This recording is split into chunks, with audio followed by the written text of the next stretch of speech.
तारीख थी 30 जनवरी 1948।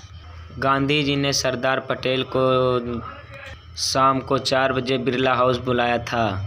सरदार गांधी जी के बताए अनुसार अपनी बेटी बड़ी बहन के साथ उनसे मिलने बिरला हाउस पहुंच गए। गांधी जी के बीच थोड़ी बहुत बात होती है। वहीं कुछ ही देर के बाद बिरला हाउस भवन में हर रोज़ की समय की तरह इस प्रार्थना में जब गांधी जी दिल्ली में हुआ करते थे, बातचीत करते करते 5 बज गए थे। गांधी जी की नज़र 5:15 पर घड़ी पर पड़ी। उनको याद आया, मुझे प्रार्थना सभा में जाना है। गांधी जी तुरंत बैठक समाप्त करके आभा मनु के कंधे पर हाथ रख के प्रार्थना स्थल सभा की ओर बढ़ते हैं। वहीं दूसरी तरफ नाथूराम गौडेस अमीन के साथ 4:50 पर बिरला भवन के गेट पर पहुंच गया था। कुछ लोगों के बीच होने के कारण सिक्योरिटी को भी पता नहीं चला था और कुछ देर अपने को भीड़ के अंदर छुपाए रखा ताकि गौडेस को कोई शक न हो। जैसे गांधी जी आते हैं तभी अचानक उनके सामने गांधी जी के नाथूराम गौडेस आ गया।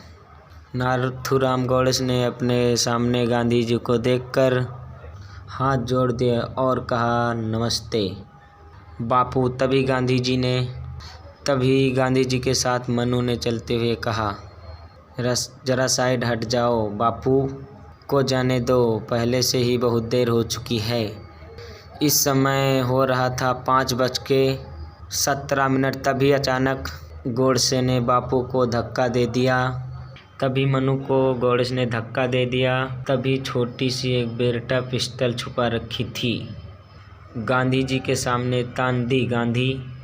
गांधी जी कुछ समझ पाते उससे पहले देखते ही देखते ने नाथूराम गौडेस ने गांधी जी के सीने में एक के बाद एक 3 गोलियां दाग दी, जिसमें से 2 गोलियां गांधी जी के शरीर को पार करते हुए आर पार निकल गईं। एक गोली उनके शरीर में ही फंसकर रह गई और गांधी जी वहीं गिर पड़े। इसके बाद कहा जाता है नाथूराम गौडेस वहाँ से भागे नहीं, अपने दोनों हाथ कर ऊपर सिलेंडर कर दिया। लेकिन उस समय हिम्मत करके गौडेस के पास नहीं जा रहा था। पुलिस भी दूर से देख रही थी। इसके बाद नाथूराम गौडेस ने पुलिस चिल्लाई।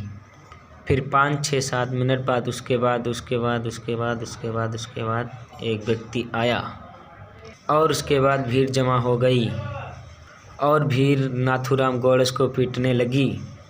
इसके बाद नाथूराम गौडेस को गिरफ्तार लिया गया।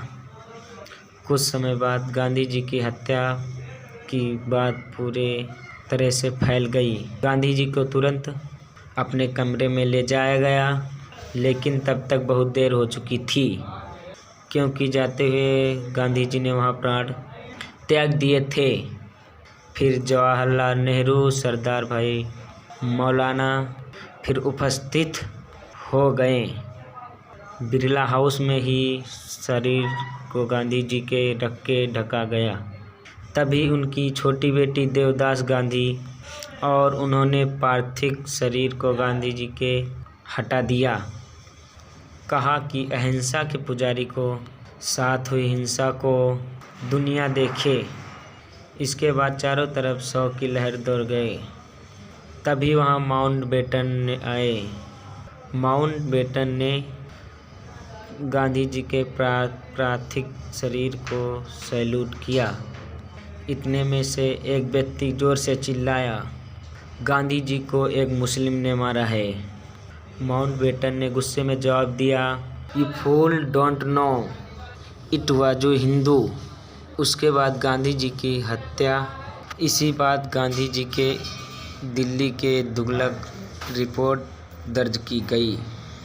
FIR की कॉपी उर्दू में लिखी गई थी। इस FIR की कॉपी में पूरा उर्दू में बताया गया है।